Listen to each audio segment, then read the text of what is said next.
안녕하세요. 브랜드 셰프 유승철입니다. 여러분 오늘 어떤 점심 드셨나요? 또는 저녁에 무엇을 드실 계획이신가요? 이것처럼 우리 음식이라는 것이 우리의 삶과 아주 촘촘하게 연결되어 있습니다. 또 K푸드 최근에 엄청난 인기를 끌고 있는데요. 그러면은 음식이 우리 삶과 어떻게 연결되고 이것이 산업이 되어서 글로벌 소비자에게 K푸드라는 이름으로 어떻게 다가갈 수 있을까? 궁금하지 않으십니까? 이번 시간에는 음식과 우리의 삶, 그리고 K푸드라는 주제로 강의를 시작해 보겠습니다.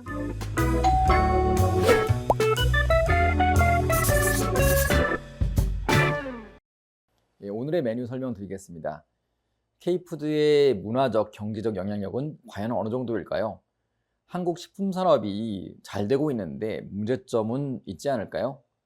세 번째로는 K푸드 브랜드를 성장시키기 위한 또 과제가 있다면 우리가 어떤 일을 해야 될까요? 이런 이야기로 강의를 이끌어 가겠습니다. 음식에 대한 사랑보다 더 진실한 사랑은 없다. 조지 버나드 쇼가 한 말씀인데요. 실제 그렇습니다. 우리는 소셜미디어에 음식 먹은 것들을 올리고 공유하고 이런 것들 여러분들도 아마 많이 하실 텐데요. 이제는 단순히 음식을 먹어서 허기를 달래는 그런 정도의 기능적 가치를 넘어서 미디어 콘텐츠로서 또는 문화 콘텐츠로서 조금 더 상승된 그런 활동이 되어가고 있다고 볼 수 있겠습니다. 식사의 의미가 좀 바뀌었다고 볼 수 있는 것이죠. 실제 우리가 생존을 위해 먹지만은 또 먹기 위해 살아간다고 이야기할 수도 있겠습니다. 의식주라는 인간의 삶의 근원적 갈망 모두가 사실 모두 긴급합니다. 하지만 배고픔만큼 긴급한 건 또 없을 것 같습니다. 한국에서 특히 그렇죠. 인사한 말 자체가 뭐 점심 먹었니? 밥은 먹었니? 라는 말이 일상으로 굳어질 정도로 한국에서 의식주 중에서 식의 중요성은 상당합니다. 음식 트렌드를 한번 살펴볼까요? 글로벌 식자재의 공급 위기로 점심값이 엄청 올라갔죠. 그래서 런치와 인플레이션을 합성한 런치플레이션이라는 신조어가 나오기도 했습니다. 직장인들은 뭐 식비를 줄이기 위해서 편의점 도시락으로 끼니를 때우는 편도, 편의점 도시락족이 생겼고요. 편커, 편의점 커피족이 생길 정도로 짠테크가 유행하고 있습니다. 이렇게 짠테크가 유행하고 있는 반면에 특급 호텔의 빙수가 무려 12만 원을 넘어가는 경우도 있다고 하죠. 그런데도 손님들이 인산인해를 이루고 있습니다. 이처럼 짠테크와 완전히 반대되는 플렉스 소비라는 극단적 식문화가 함께 일어나고 있는 것입니다. 풍요의 시대인 요즘입니다. 뭐 간절한 배고픔은 이미 해결이 되었죠. 하지만 무엇을 먹을까, 또 어디서 뭘 어떻게 먹을까에 대한 고민이 상당합니다. 그래서인지 전통 매체뿐 아니라 소셜 미디어에서도 음식 콘텐츠가 단연 독보적인 위치를 차지하고 있습니다. 이제 음식은 단순히 끼니 해결을 넘어서 맛의 추구를 또 넘어서 사회와 인간적 관계의 윤활유가 되는 일종의 우리의 라이프 콘텐츠로서 자리매김하고 있는 것입니다. 이런 맥락에서 우리 K묵 강의는 스토리텔링이 소비자의 음식 소비 관련한 마음을 어떻게 사로잡고 그들의 마음을 변화시킬 수 있는지에 중추적인 역할을 할 수 있을 것이라고 생각합니다. 이 강의는 특히 식품 마케팅 또 식품 브랜딩의 매혹적인 영역을 탐구할 계획입니다. 이제 한국 식품의 영향력 한번 이야기를 해보려고 하는데요.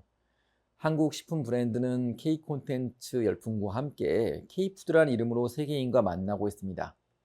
실제 한류 드라마에 잠깐 등장한 떡볶이 같은 음식을 맛보기 위해서 한인 레스토랑에 줄을 서 있는 해외 관광객 여러분 또는 해외에 살고 있는 사람들 보는 거 정말 이제 쉬운 일일 정도입니다.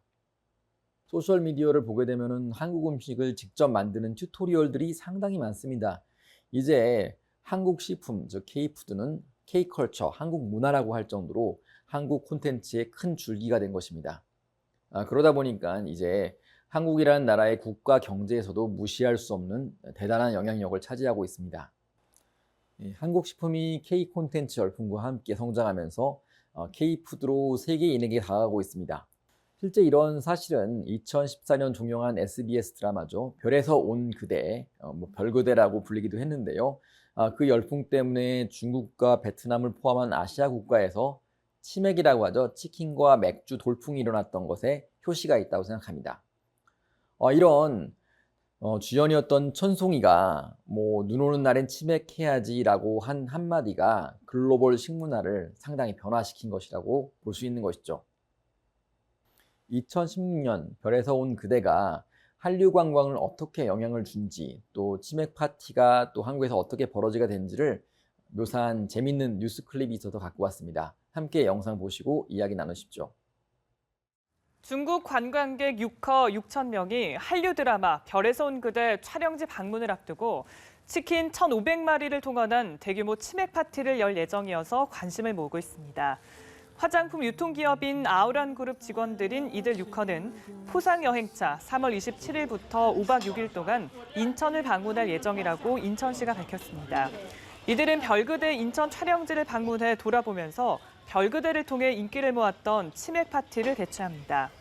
치맥 파티에 동원되는 치킨은 무려 1,500마리로 인천시는 지역의 50개 점포에서 이를 공수한다고 밝혔습니다.